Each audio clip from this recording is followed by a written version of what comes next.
Good afternoon, everyone. I'd like to begin by detailing the historic private-public partnership effort launched by the Trump administration to combat the coronavirus. As both a businessman and as president, you'll all remember then candidate Donald Trump, now President Donald Trump, being adamant about bringing manufacturing jobs back to America.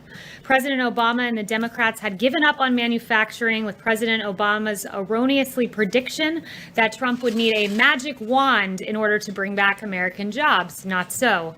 The reality is President Trump revived manufacturing in this country, and he tore up disastrous trade deals that hemorrhaged American jobs, like NAFTA and like the plan that was in work, the Trans-Pacific Partnership. Instead, he put in place better trade deals to bring back American jobs and to bring back American manufacturing. And in the battle against the invisible enemy, President Trump took action to shore up our domestic supply chains in order to deliver the necessary PPE and other medical equipment to the states.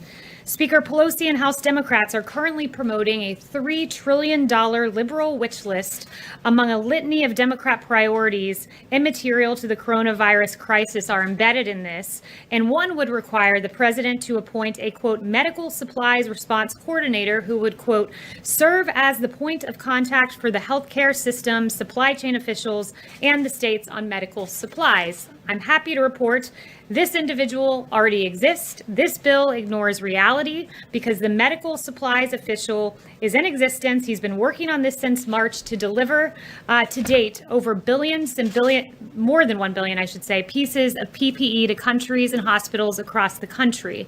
Since March 29th, Rear Admiral John Plavchek, Vice Director for Logistics for the Joint Chiefs, has been on the job as the head of FEMA's Supply Chain Stabilization Task Force. This is a historic partnership with the private sector, and under the leadership of President Trump, FEMA directed the greatest mobilization of the private sector since World War II. Rear Admiral Plavchek and FEMA quickly realized the power of the private sector in addressing the coronavirus, recognizing that the 6 largest private sector medical distributors would have the ability to source, procure, manufacture, and deliver as many as 1 billion pieces of PPE in a single week. That is extraordinary volume by our private sector. And at the direction of President Trump, Rear Admiral Plavchek and FEMA were able to harness this power. Every day at 9 a.m., Rear Admiral Plavchek's team huddles with these 6 large private sector medical distributors, and together they review data compiled by Dr. Birx as well as information provided by the CDC to set priorities and ensure sufficient levels of supplies go down not just to the county level, but to the hospital level. After focusing geographically, Rear Admiral Plavchek and his team orients the data to set point-of-care distribution priorities for public hospitals, VA and DoD facilities, private hospitals, nursing homes, acute care clinics, first responders, and labs. In just 2.5 weeks, Rear Admiral Plavchek and his team were able to combine data streams, utilize supply chain visualization tools from DoD, and input data into the cloud. This system is now available to generate reports for governors showing what their state received from the federal government and commercial partners all the way down to the hospital level, as I noted. And thanks to President Trump and his administration, governors now have visibility as to where their supplies are sent and where they're received. And from March 1st through May 10th, this public-private partnership has led to the delivery, and these are extraordinary numbers, of over 113 million N95 respirator masks, nearly 500 million surgical masks, nearly 18 million face shields, and over 12 billion gloves. That is a lot of PPE, and we thank our private sector partners for engaging in this effort with us. Also, I just wanted to note that earlier today, the president held an hour-long call with thousands of Hispanic community, business, and faith leaders across the country. He recognized the many contributions of the Hispanic community to our country and addressed important issues like how to reopen their businesses and build the greatest economy in history again.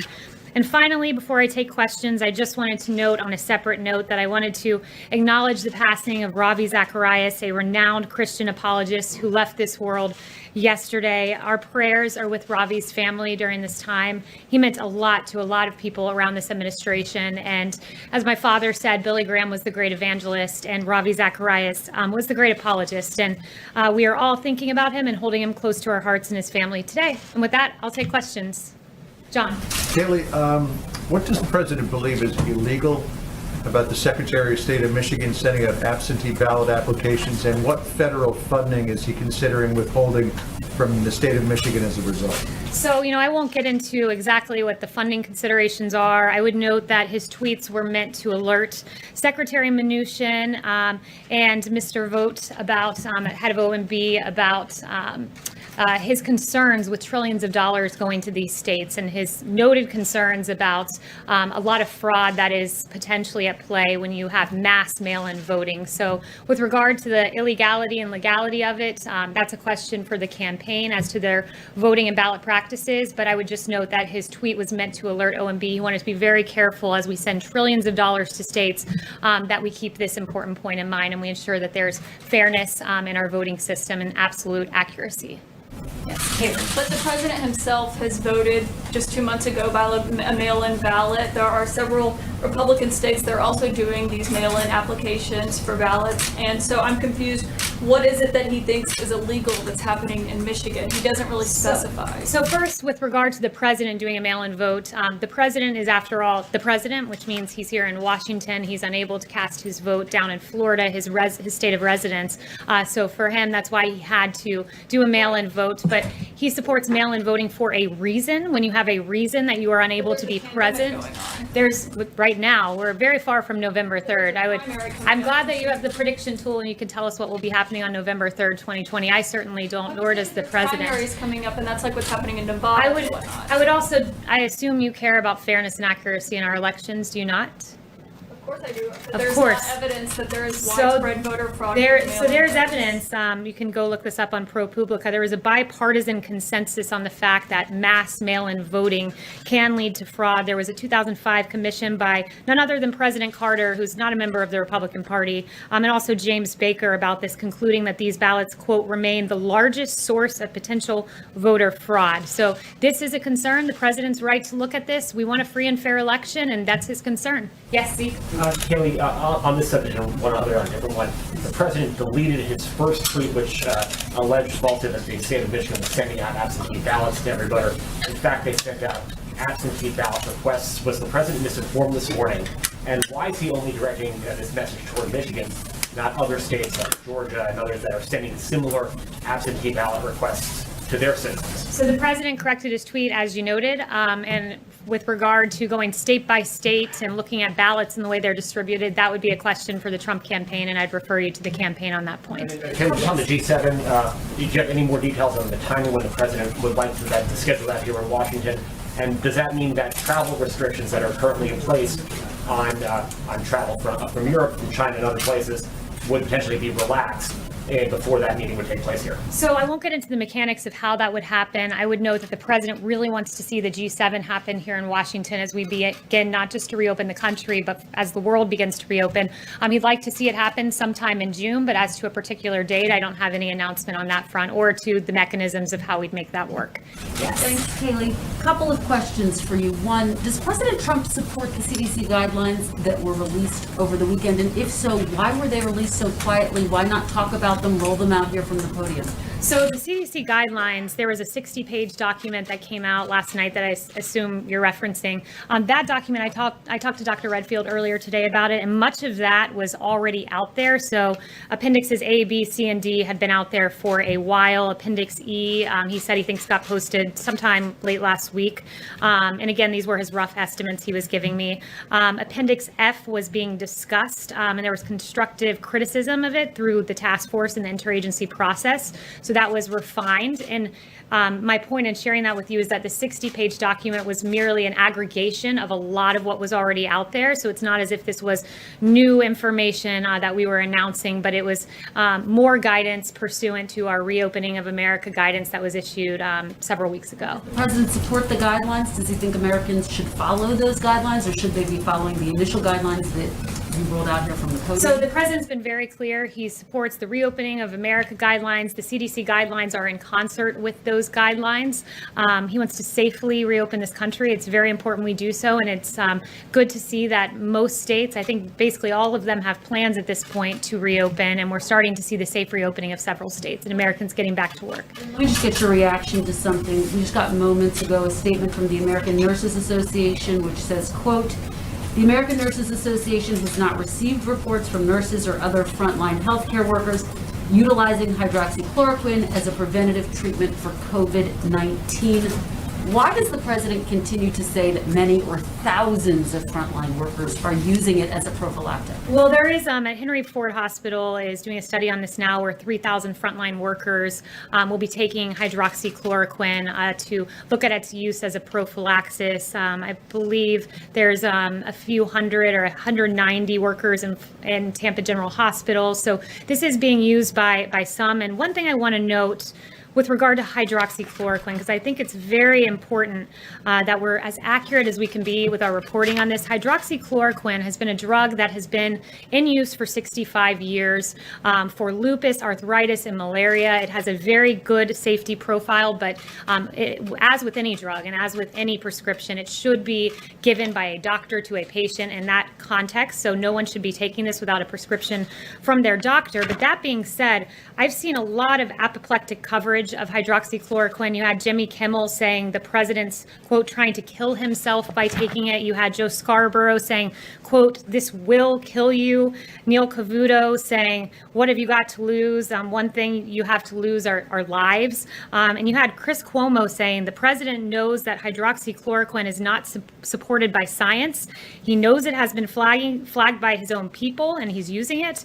Well, Cuomo mocked the president for this. And interestingly, I found this out just before coming here. Hydroxychloroquine, of course, is an FDA-approved medication with a long proven track record for safety. And it turns out that Chris Cuomo took a less safe version of it called quinine, which the FDA removed from the market in 2006 because of its serious side effects, including death. So really interesting to have that criticism of the president. And on that note to Chris Cuomo, I'd like to redirect him to his brother, the governor of New York, Governor Cuomo, who has several on-the-record statements about hydroxychloroquine saying, I'm an optimist, I'm hopeful about the drug, and that's why we'll try it here in New York as soon as we get it.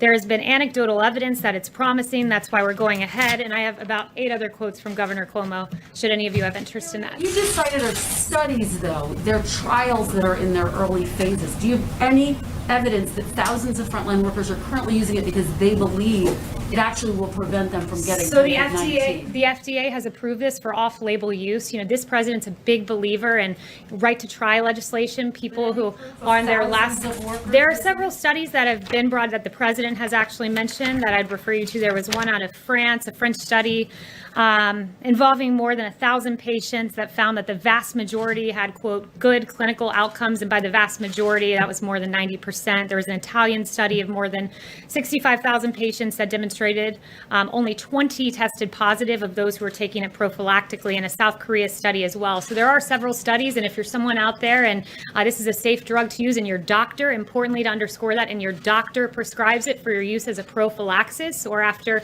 coming into contact with COVID, then it's something you should take if it's prescribed by the doctor and that's your personal medical choice. Yes. Kayleigh, Governor DeSantis just suggested that the president may be going down to Florida for the SpaceX NASA launch next week. Is that accurate? So we have no news on scheduling at that front, but if I get news in the future, I will certainly provide that for you. Yes, Jack. Kayleigh, how often does the president talk to Director Vogt or Acting Director Vogt from the OMB? To who? To the Acting Director of OMB. Often.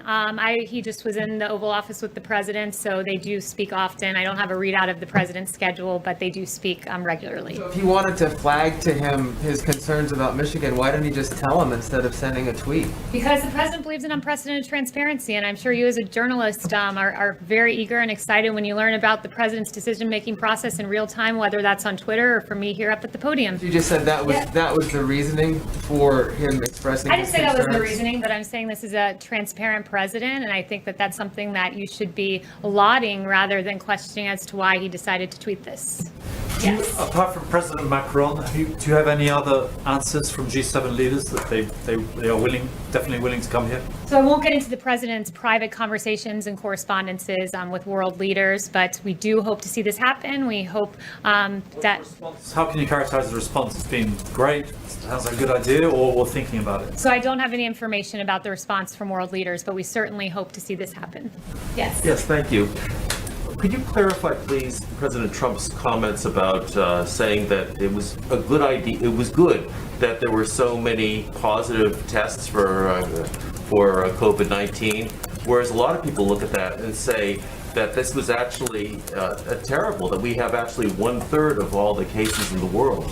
Well, look, I would note this, that the president, what he was saying there is that we are testing. When you have more cases, in order to identify those cases, you have to have tested a high volume of people. So the more you test, the more cases numerically, not necessarily as a percent positive, but numerically, you will see just by volume, sheer volume of your testing. And the president's done an extraordinary job on this front.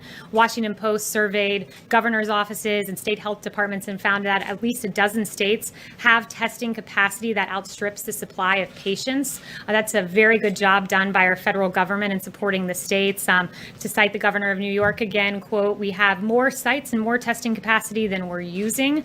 So we're testing a lot, and thus we're finding a number of cases, but as we safely reopen, we do have some encouraging numbers on that front, that we continue to see a week-over-week decline, a 15% decline in deaths in just the last week.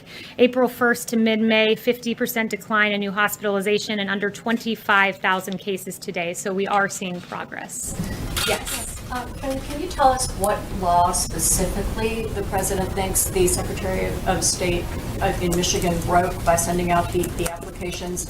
And did the Secretary of State in Georgia also break that law by sending out applications for their primary? Again, I'd reference you to the campaign. These are ballot questions, and I'd reference you to the campaign on that. He's the president That's and my you're former his employer. My spokesperson. current employer is the White House. So But, thank you. yes, but that's not a campaign question. That's the president of the United States saying that It's a a campaign state question on broke the ballot law. initiatives that you have and absentee ballots. So I would refer you to the campaign on that front. And I would note to you that many of those ballots that are submitted via mail can be fraudulent. I cited to you the bipartisan study. I can read it again. Maybe you weren't paying attention when I read it the first time, so I'll read it again.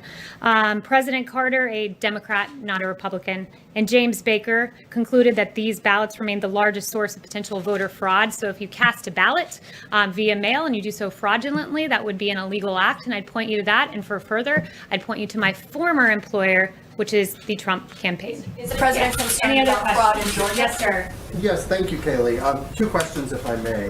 Firstly, on airports. The TSA is reportedly considering setting up temperature checks at airports. Given the numbers of people who can be asymptomatic or sick without a fever, do you think that's sufficient? And why wasn't more done to have screening at airports sooner, particularly in light of the House oversight investigation that called screening from international hotspots in March limited and stagnant? So the president is working with TSA. He's working with airlines. We want to ensure that our TSA employees are safe, that those who are traveling are safe. And he has had those conversations, and we are keeping people safe at the TSA and the passengers as well. Over 500 TSA employees have become sick, and 6 are dead. So again, do you think this has been enough action and soon enough? We've taken action. We're working with the TSA. We're keeping America's essential workers safe, and we are praying for all of those who have been affected by coronavirus. On another front, I wanted to ask about the president's son and business partner, Eric Trump. He recently said of coronavirus that, quote, the Democrats are trying to milk this, and predicted it will, quote, magically all of a sudden go away and disappear, and everyone will be able to reopen after the election in November. Do you think Eric Trump's comments are accurate and also appropriate? I think we all hope coronavirus goes away, and I think as we continue to take the president and his family out of context, we should endeavor to quote them accuracy, and I think we should all hope that the coronavirus goes. Oh, was inaccurate? We should all hope that the coronavirus goes away. Yes. Is there a timeline for when the UK and European Union citizens and visitors are allowed to come back into the United States? And will all European countries be included, or could it be a case-by-case basis? So we don't have a timeline on that just yet. I can tell you the president's preeminent concern is keeping Americans safe. His travel restrictions have saved lives, as Dr. Fauci and others have noted. So we don't have an announcement as to when we'll be rolling those back, but his priority, his number one concern is America first and the health and well-being of the nation first. Yes. Thanks, Kayleigh. A spokesman for Governor Whitmer said that she isn't planning to meet with the president and wasn't given an invitation tomorrow. I was wondering if there's a reason why That wouldn't meet Governor with Whitmer said Whitmer in Michigan wasn't extended an invitation to the president's appearance in Michigan tomorrow, and I was wondering if there's a reason why he wasn't going to meet with her like other governors. I don't think there was a particular reason. It didn't come up, but while on that note, I would point to Governor Whitmer. It sounds like she's curious about an invitation, but she should be quite happy that thanks to this federal government, FEMA obligated more than $216.2 million to Michigan, $8.6 million N95 respirators, 740,018 surgical masks, 311,571 face shields. I should round these up or we'll be here all day. 760,000 gloves, 700 ventilators. The president has done quite a bit for Michigan, and her concern's an invitation, but she should be thanking the president for all the supplies that he's delivered to her state. Yes. Yes, Kayleigh, the president has made clear that he's concerned about liability issues as companies reopen now. Is the White House engaged with Republican senators about this issue? And would the president sign another bill, another COVID bill, without liability being addressed in that? So I won't lay out the president's conditions or lack thereof for any upcoming legislation. He has mentioned that it's something that needs to be looked at closely, and he is looking at closely, and he is discussing with members of the Hill about that. But he has made clear in terms of the phase 4 that he wants to be slow as we approach a phase 4 and not rush forward with spending trillions more dollars of taxpayer money. We've done a lot so far, and he'll look at doing more in the future. And liability is definitely something that he's concerned about and working on. Yes. It's right back there. Oh, one more on G7. Do you think that it would be appropriate to hold a G7 summit in the U.S. while ordinary citizens are still not allowed to travel freely, for example, from Europe? Yeah, the president wants us to start reopening. Travel restrictions are something that, he wants to make sure American lives are protected before those are lifted. But that being said, I do think it's entirely appropriate, so does the president, to have a G7 here. America's reopening, the world's reopening. And what a show of strength and optimism to have all of the leaders of these countries come together at the White House and pursue business as usual and as we move forward through this pandemic. Is there anyone I haven't gotten to? I guess not. Okay, so we'll do a few more. Yeah, I had a brief answer to your questions. Kayleigh, Susan Rice wrote an op-ed yesterday in the New York Times that said that President Trump has kowtowed to President Xi, and also has said that called his response to the coronavirus deadly, classified as a deadly mishandling. What's the White House's response to that? So you said that came from Susan Rice, was it? Okay, so first I would want to take a moment to address the president's response, because the president has had an extraordinary and early response to the coronavirus. I would note Dr. Birx, the early work of President Trump, both with travel restrictions and quarantine, has bought us the time and space necessary to have this task force be very effective. Dr. Fauci saying that the president's response has been impressive. He can't imagine under any circumstance that anyone could be doing anything more. I can go through the actions. There's a detailed timeline out there of January 6th, Wuhan issuing a travel notice issued on Wuhan when there were 0 cases in the United States. The 17th, 0 reported U.S. cases, and there were public health entry screenings at major U.S. airports. Of course, the infamous travel restrictions that were called xenophobic by Democrats on January 31st. A lot of action in February on developing a test and making sure we were moving forward as speedily as possible. On that, keep in mind in late February, Pelosi was saying, come to Chinatown, it's very safe, but the president had already taken very early action. And I know you brought up Susan Rice in that context, but I'm going to bring her up in another context that's equally as newsworthy, and that is the email that was declassified from Susan Rice on Inauguration Day, which is so peculiar. Set the scene, it's Inauguration Day. You're moving out of the White House. This is the most powerful building on planet Earth. Susan Rice is moving out, reflecting on her time here. And what is she doing? She's not packing her boxes. She's not being nostalgic about her time in the White House. What she's doing is writing an email where 3 times she writes that President Obama emphasized to conduct the investigation into Michael Flynn by the book, by the book, by the book. She writes it 3 times. As Shakespeare said, thou doth protest too much, Susan Rice. He didn't have the Susan Rice part in there, but I'll add that in. 2, she was asked specifically about the unmasking of Michael Flynn after she discussed it on January 5th in the Oval Office with Obama. After she wrote this email to herself on Inauguration Day, she was asked by good journalist, Judy Woodruff, about this email, and about the unmasking of Michael Flynn, not the email, but the unmasking. She was asked specifically about Nunes's claim specifically. So let me clarify, it was Nunes's claim. And she said, I know nothing about this, so it was a lie. And then Susan Rice, since no one brought it up to me, I will bring it up to you. Her attorney said that this was the first opportunity 3 weeks after this Oval Office meeting that she had to write this email memorializing her Oval Office meeting with Barack Obama discussing Michael Flynn. It was her first opportunity, she said. Interesting, because she had an opportunity in those 3 weeks on January 10th to do a passing of the baton event with none other than Michael Flynn, where she praised him, wished him success, and talked about the great transition into the White House.